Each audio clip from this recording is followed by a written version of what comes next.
Okay, the exhibit that we have here in the Virgil H. Carr Cultural Center is the Fela-tastic Say Yay Yay exhibit to coincide with the Fela Broadway Detroit Music Hall Tony Award winning performance. And the work that is on exhibit here is 21 artists that I've asked to exhibit their work to share ideas or what their interpretation of Fela Kuti is, whether it is inspired by his music or his lifestyle choices or his socio-political activism through his music or just the way that he looks. This is the work that they have made. Some made pieces and some of them just gathered them from their collection that they already have.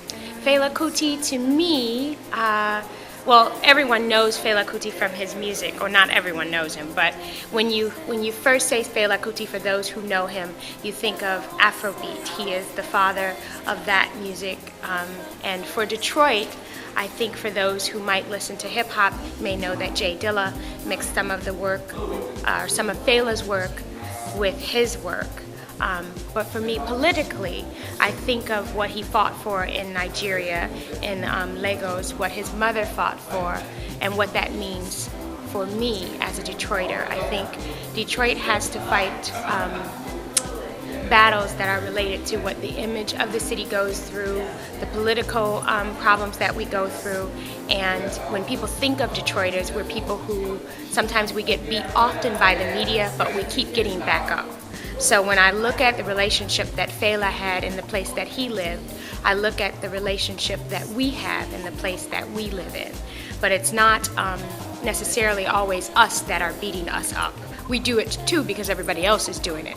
But I think as a whole in this country, we're typically kind of like the stepchild or the armpit of America, you know, when you think about some of the things that we used to be versus some of the things that people think we are now. So I relate it that way. I look at Detroit as kind of like the Fela as opposed to the city. So the persona of Fela Kuti, the Detroiters, I think, emanate, or just some of the things that we do as Detroiters, people who fight every day to make things really as they are versus as people think they are. Well, this is my piece, and if you're familiar with my work, recently I've been doing a lot of paper pieces.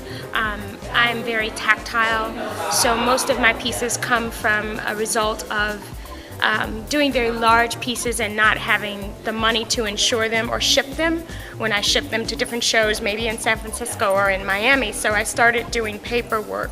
My first love is sewing. I also like to draw and paint, and so it was easy to do a paper piece for Fela.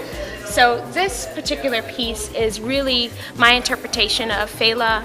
It's my interpretation of him in different positions, him as the musician, him as the conductor, and him as the fighter, or the person who just wants to be known as the truth teller.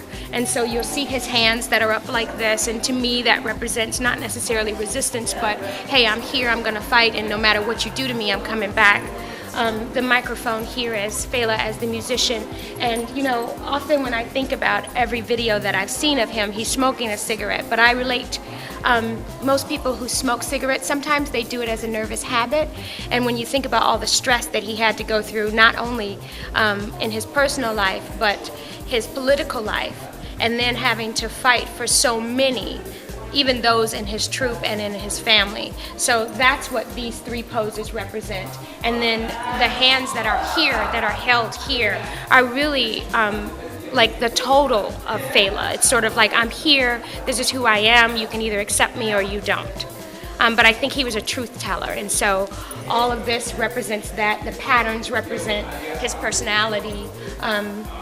He was also a Yoruba worshiper, so I put the staff of Shango to represent the axe, and then the discography here, which is from 1969 to the last album, which was probably released after his death. Of 2004, but I just put all of the albums here, and then a prayer in Yoruba to the Orisha for strength and virility.